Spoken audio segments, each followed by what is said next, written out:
Alors, salut mes petits monstres. Ah, excusez-moi. Encore mes poumons qui font des siennes. Et j'ai un problème. Bon, bref, je suis pas là pour me lamenter.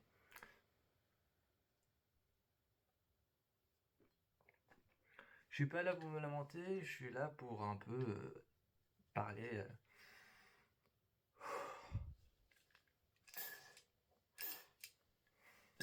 Je suis là pour un peu parler avec vous.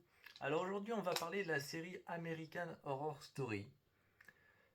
On va parler de la série American Horror Story et je vais un peu vous faire part de ce qui m'a terrifié, ce qui m'a terrorisé et ce qui m'a vraiment vraiment fait peur. Oui, parce que American Horror Story, c'est vraiment ma série d'horreur préférée. Et dans cette série, tu peux soit avoir peur, soit avoir peur. Tu n'as pas le choix. Euh, donc, je vais vous parler de ce qui m'a terrifié. On va faire saison par saison par saison. Alors évidemment, moi, je vous préviens tout de suite, je suis désolé pour ceux qui ont vu toutes les autres saisons, mais je vais m'arrêter à la saison 8, en fait. Je vais m'arrêter à la saison 8 par principe, parce que je suis quelqu'un de très pointilleux sur tout ce qui est séries d'horreur et films d'horreur, et j'ai trouvé que que les saisons suivantes n'étaient pas nécessaires. Alors oui, je vais certainement me faire des ennemis, parce que je trouve que la saison 9, 10, 11, 12 et celles qui arrivent ne sont pas nécessaires, mais c'est comme ça. Et puis de toute manière, si je me fais des ennemis, je m'en fous. Euh, première saison, euh, première saison, Murder House. Ce qui m'a énormément intrigué dans Murder House, c'est le personnage très secondaire. C'est vraiment le personnage très secondaire dans Murder House de l'actrice je sais plus comment s'appelle cette actrice, mais qui incarne un fantôme qui peut revenir et aller dans la maison autant qu'elle veut. Et elle est complètement secondaire et j'aime beaucoup ce personnage parce qu'il est isolé de la série. Et, et l'entrée en matière, excusez-moi, hein, mais j'ai... Voilà. Et l'entrée en matière de ma série... de ma série. L'entrée en matière de la série m'a beaucoup plu aussi. Le premier épisode commence sur un coup de couteau de la femme de, de je sais plus comment s'appellent les personnages, mais du père de Violette. Donc ça commence par la femme du père de Violette qui donne un coup de couteau à son mari parce que il a eu une liaison qu'il a eu dans la maison. Et, et je trouvais que c'était une super belle entrée en matière. Et voilà, j'ai retrouvé le nom de l'actrice qui jouait ce fantôme qui peut aller et venir dans la maison comme elle veut. Ce fantôme est incarné par Kate Mara. Donc ce fantôme est incarné par Kate Mara que j'aime beaucoup, que j'avais vu dans House of Cards et dans le film d'horreur Morgan. Euh, ça c'est un point déjà que j'aime beaucoup dans Murder House, c'est ce fantôme qui peut aller et venir. Le début qui commence par une trahison où t'as la mère de Violette qui donne un coup de couteau à son mari, et là t'as le générique qui commence. Et ce qui est bien fait, c'est que la caméra est foutue dans un angle où tu ne vois ni l'intérieur de la chambre, ni la personne avec qui il est. Et donc, t'as l'impression qu'elle prend le couteau, mais qu'elle fait un mouvement de je te poignarde dans le vide. Et ça, c'est ce que j'ai bien aimé avec le début, qui est un début très intéressant pour une première saison. Euh, Petite chose aussi que certainement, peut-être certains d'entre vous ne savent pas, le générique, pas le résumé, le générique d'American Horror Story a été créé par quelqu'un, par a été créé par quelqu'un de bien spécifique, choisi par Ryan Murphy, qui a créé plusieurs génériques de séries, et il lui a demandé de faire le générique d'American Horror Story, à chaque fois différent, et il a créé un générique où à chaque fois, dans chaque générique, il y a en fait, en fait, dedans, à chaque fois, visuellement, il y a quelque chose qui parle d'un détail, d'un épisode ou de quelque chose qui va se passer dans la série, d'une intrigue. Et dans le générique de la saison 1, on peut voir au moment où on voit le nom Tessa Farminga, donc qui joue Violette. On voit une robe blanche flotter comme si elle était en train de tomber dans de l'eau. C'est un détail de comment va se passer la mort de Violette. C'est un détail de comment va se passer la mort de Violette en fait. Et donc, aussi certaines choses que j'ai bien aimées, des fantômes que j'ai bien aimés, c'est les deux petites jumelles qui sont brûlées vives. Et le personnage de, de Tate, euh, j'allais dire Kit, mais Kit c'est dans la deuxième saison. Le personnage de Tate Langdon qui a fait cette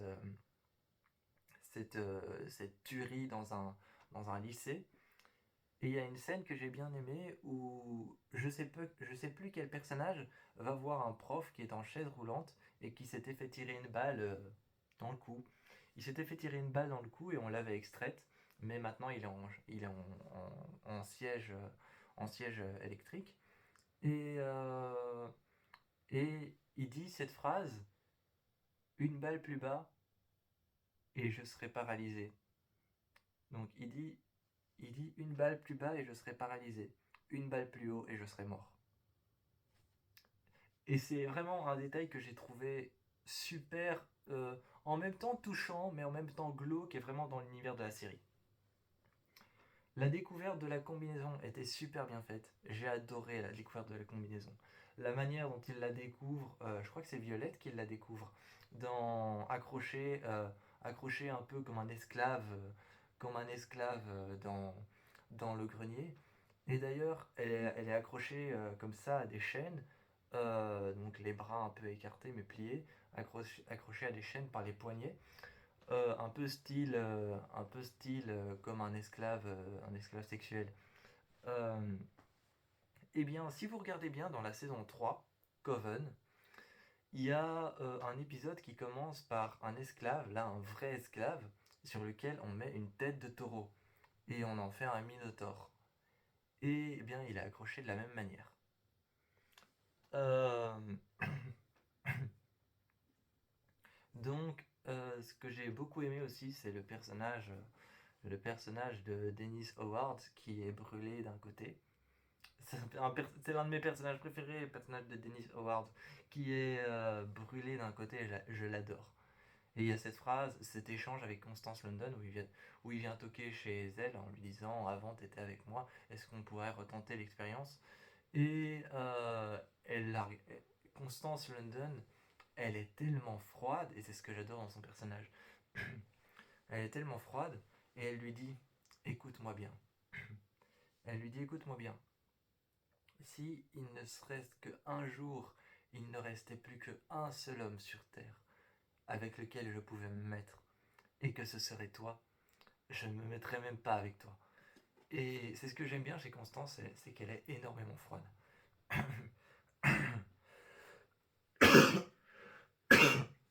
Excusez-moi.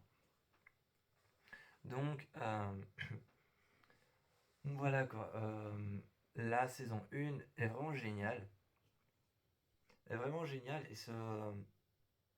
aussi, ce que j'ai beaucoup aimé, c'est l'épisode où on découvre que la servante, je sais plus comment elle s'appelle, elle a un nom compliqué à retenir, la servante eh bien, est prisonnière dans la maison pour de bon, à jamais. Et bien, on découvre ça dans un épisode où on découvre ses os sous un perron qu'on construit dehors, un abri de jardin qu'on construit dehors, on découvre ses os en dessous, et t'as Constance qui apparaît derrière derrière la servante qui regarde ses ossements qui sont récupérés par les ouvriers. Et et t'as Constance qui apparaît et qui lui dit: Voilà, maintenant vous ne pourrez plus jamais quitter cet endroit. Plus jamais. Et évidemment, c'est la faute de la maison. Hein, c'est la faute de la maison. Ça enferme les âmes à l'intérieur, les âmes tourmentées à l'intérieur de cet endroit. Et leur vie devient monotone. Et donc, et donc je trouve cette scène hyper marquante. Euh, voilà, je crois que j'ai un peu fait le tour de tout ce qui m'a marqué dans la première saison. La deuxième saison, ce qui m'a énormément marqué, c'est la manière dont ils ont exploité les extraterrestres. Je vais essayer de pas vous en dire trop pour que vous découvrez quand même American Horror Story. Hein. La manière dont ils ont exploité les extraterrestres avec des lumières fortes et avec des lumières fortes et avec des bruits vraiment très très forts qui s'arrêtent jamais, je trouvais ça intéressant plutôt que de faire les petits hommes verts. Euh, même s'il y a une référence où Sir Jude dit à Kit, ici votre histoire des petits hommes verts, ça ne fonctionne pas. Et sachez en plus une seule chose, c'est que euh, la musique, la bande son qu'on entend au début quand Kit arrive à Briarcliff, la bande son qu'on entend quand il arrive, c'est celle de Carrie en fait. C'est celle de Carrie, l'un des vieux films de Carrie. C'est la bande son de Carrie en fait. J'ai découvert ça en regardant l'un des anciens Carrie. Et là, c'est la bande son du tout premier Carrie. Et c'est Ryan Murphy, à mon avis, qui a dû récupérer les droits d'auteur du film et qui a demandé à l'utiliser pour sa saison. Ce que j'ai bien aimé avec l'arrivée de Kit, c'est que dès son arrivée, ils lui font passer directement les traitements. Il y a un épisode qui m'a terrorisé où le docteur Arthur Arden euh, prend une patiente et c'est une patiente qui est nymphomane et cette patiente est nymphomane et avait tendance à s'échapper ou alors à essayer de séduire les autres fous de l'asile. Et il la prend, il la couche sur sa table. Il la couche sur sa table et il lui dit vous ne pourrez désormais plus jamais partir, je vous ai coupé les ailes. Et elle est attachée au niveau du front, au niveau des bras, des poignets, elle est attachée à la table et elle dit qu'est-ce que ça veut dire.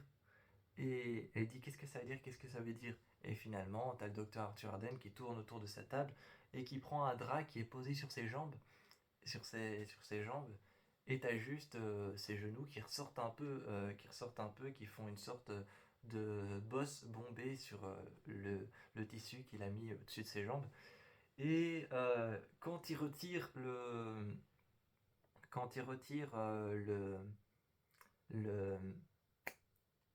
le tissu qu'il a mis sur ses jambes, eh bien ses jambes sont sectionnées au niveau de ses genoux. Et c'est un épisode qui est dégueulasse, c'est la fin d'un épisode, si je me souviens bien, c'est la fin d'un épisode. Et l'épisode qui suit va parler de cette patiente qui a été lâchée dans la nature, redécouverte dans une école maternelle et qui ressemble à un monstre couvert de, de marques, de plaques rouges et d'éruptions cutanées sur le visage. C'est horrible. L'épisode suivant parle de comment est-ce qu'elle a été abandonnée. C'est un épisode trash. Mon épisode préféré évidemment de la saison 2, c'est L'exorcisme, qui est le premier épisode qui tout de suite te montre de quoi va parler la saison 2 et qui relâche le diable dans cet endroit. Un épisode que j'aime beaucoup aussi, c'est l'épisode de la tempête où t'as Kit, Lana et cette femme ça se passe un petit peu avant de l'épisode de ce que je vous ai parlé juste maintenant qui va lui arriver, on lui sectionne les jambes. Ça se passe un petit peu avant, c'est dans les premiers épisodes, si je me trompe pas, c'est le troisième ou le deuxième épisode, la tempête. Et c'est cette femme, cette nymphomane, Lana et Kit, qui essayent de partir pendant une soirée organisée par les sœurs de Briarcliff, par Sir Jude, pour distraire les fous lors d'une tempête, parce qu'ils ont un peu peur de l'orage. Et alors ils font une soirée cinéma et ils en profitent pour sortir, mais ils se retrouvent prisonniers par des créatures qui tournent autour de Briarcliff. C'est ce que j'ai adoré dans cette saison-là, et aussi la trahison qu'il y a entre Grace et entre Kit à un moment où Kit découvre qui est réellement Grace.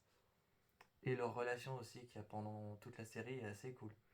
La fin de la saison, la fin de la saison est assez géniale parce que la fin de la saison descend en crescendo comparé à certaines saisons qui s'arrêtent brutalement. Là, je pense à Freak Show qui s'arrête de manière brute, mais qui a toujours été l'une des saisons les plus brutes. Et Hotel qui lui, elle aussi est une saison qui se finit de manière plutôt brutale. Euh, Bon, je vais quand même pas faire toutes les saisons parce qu'il y en a quand même 8. Bon, je vais juste vous dire quelques petites choses. Dans Freak Show, ce que j'ai beaucoup aimé dans Freak Show, c'est le message à faire passer derrière. Déjà, ça c'est super important dans Freak Show. Ne voyez pas Freak Show comme Coven ou comme Asylum ou Murder House comme une simple série d'horreur, mais voyez Freak Show comme une saison qui a un message à faire passer, c'est-à-dire le message des personnes qui ont un handicap visible et qui ont du mal à s'incruster dans la vraie vie, quoi. Ça peut être compliqué pour eux. Voyez cette saison-là comme ça. Et Hotel n'a pas vraiment de message à faire passer parce que c'est certainement la plus gore de toute la saison. Ensuite, il y a Roanoke qui parle évidemment de la tribu de Roanoke qui a disparu, que j'adore. Celle-ci est assez compliquée à comprendre parce on parle en premier d'un couple qui emménage dans une maison et qui subissent la tribu de Roanoke qui vient les voir. Et ensuite, quand ils désertent la maison, on parle d'une télé-réalité qui s'installe dans cette même maison et qui va en subir les mêmes conséquences. Donc c'est assez compliqué à comprendre la saison 6. Il y a la saison 7 qui est je pense l'une de mes préférées. Culte est vraiment l'une de mes préférées. Je l'adore. D'ailleurs ça m'a un peu fait râler parce que American Horror Story était censé se terminer à 6 saisons. Et moi, quand j'avais terminé la sixième saison, je m'étais dit j'ai enfin terminé American Horror Story. Et j'entends ma mère qui me parle d'un post en me disant American Horror Story sort une nouvelle saison. Est-ce que tu veux la regarder avec moi? Et j'étais là, putain. J'étais vraiment là, putain, merde. Et finalement, elle m'a dit bon bah regarde là. Et le jour où j'ai regardé ça s'arrête pas là. Hein, mon énervement ne s'arrête pas là. Le jour où je regarde la saison 7, j'aime beaucoup la saison 7, j'ai adoré. Et donc je la termine, je me dis, bon, j'ai enfin terminé American Horror Story. Mais comme c'est une série anthologique, ce qui veut dire que chaque saison a sa propre univers, il peut continuer autant qu'il veut, Ryan Murphy. Alors, moi je me dis, chouette, j'ai enfin terminé American Horror Story. Et là, elle me dit, il y a une huitième saison qui est sortie. Là, j'étais, mais il le fait exprès. Et alors, elle me dit, la huitième saison est assez cool. J'ai commencé à la regarder. Est-ce que tu veux que je te la remette au début pour que tu la regardes? Je l'ai regardée et la huitième saison est très intéressante parce qu'en fait, c'est un crossover entre la saison 3 et la saison 1 qui raconte des événements qui se sont passés dans la saison 1 qu'on n'a pas vu, qui raconte ce qui s'est passé avant la saison 3, des choses qu'on n'a pas vues ou pas entendues. Donc voilà pour American Horror Story, c'est vraiment certaines choses que j'ai beaucoup aimées. Et la saison 8, elle est juste géniale, le commencement avec l'apocalypse. Et c'est pas l'apocalypse comme on l'imagine, la Terre qui s'effondre ou qui prend feu avec des catastrophes naturelles. Non, c'est quelque chose un peu plus graphique. Il a fait vraiment quelque chose d'un peu plus graphique, où c'est des missiles balistiques envoyés par la Russie, par l'OTAN et par l'État, qui sont ciblés à certains endroits de la Terre et qui détruisent des missiles nucléaires et balistiques qui détruisent certains endroits de la planète. Et quand tous les missiles seront envoyés sur Terre et auront touché l'impact, l'endroit où ils doivent toucher, la Terre ne ressemblera plus qu'à un énorme désert. Voilà, c'est quelque chose de plus graphique qu'il a construit, c'est pour ça que j'adore la saison. Elle est particulièrement bonne. Euh, la saison 8 n'a dans American Horror Story, la saison 1 a 11 épisodes, la saison 2 a 11 épisodes, la saison 3 a 11 épisodes, la saison 4 a 11 épisodes. La saison 5 a 11 épisodes, la saison 6 a 10 épisodes, la saison 7 en a de nouveau 11, la saison 8 en a 10. Et pour les saisons que je n'aime pas, la saison 9 en a 9 qui durent tous 1 heure ou 50 minutes. La saison 10, je ne sais pas parce que je m'en suis pas renseigné dessus. Et la saison 11, je ne sais absolument pas non plus parce que je ne me suis pas renseigné non plus dessus. Délicate, je pense que les épisodes durent 1 heure et qu'il y en a très peu. Euh, donc c'est la saison 12 en Délicate. Donc voilà, moi je vous fais plein de bisous. Et c'était simplement pour parler un peu d'American Horror Story. Et si vous n'êtes pas au courant, sur ma chaîne, j'ai plein de fanfictions sur American Horror Story que vous pouvez aller écouter. Donc en même temps, je vous encourage à aller écouter mes fanfictions. Il y en a sur Murder House, il y en a sur Coven, il y en a sur Asylum, il y en a sur Freak Show, il y en a sur Hotel, il y en a sur Cult, il y en a sur Apocalypse, mais principalement sur Hotel parce que c'est ma saison préférée. Moi je vous fais plein de bisous. Et je vous encourage à aller écouter mes fanfictions et vous retaper American Horror Story encore une fois si c'est pas déjà fait.